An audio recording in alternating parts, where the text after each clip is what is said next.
નમસ્કાર, આપ જોઈ રહ્યા છો સ્પાર્ક ટુડે ન્યૂઝ। પ્રાપ્ત વિગતો મુજબ ડોક્ટર બાબા સાહેબ આંબેડકર જન્મજયંતિ નિમિત્તે જાંબુઘોડા નગરમાં બગીચા પાસે ડોક્ટર બાબા સાહેબ આંબેડકરજીની પ્રતિમાનું હાલોલ વિધાનસભાના ધારાસભ્ય જયદ્રથસિંહજી પરમારના હસ્તે કરવામાં આવ્યું।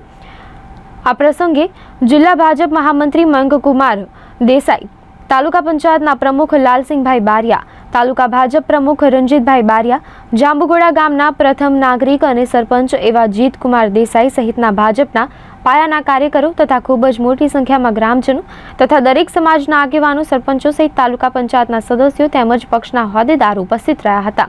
જ્યારે જાંબુઘોડા નગરના મધ્યમાં 1,04,00,000ના ખર્ચે બનનાર તાલુકા શાળાનું ખાતમુહૂર્ત ધારાસભ્યના હસ્તે કરવામાં આવ્યું। તેમજ જાંબુઘોડાના કાળિયા વાવ ખાતે 7 લાખના ખર્ચે બનેલ આંગણવાડીના મકાનનું લોકાર્પણ તેમજ જાંબુઘોડાના હીરાપુર ખાતે 3,98,00,000ના ખર્ચે બનાવવામાં આવેલ KGBV ના નવીન બિલ્ડિંગનું લોકાર્પણ ધારાસભ્ય જયદ્રથસિંહજી પરમારના હસ્તે કરવામાં આવ્યું।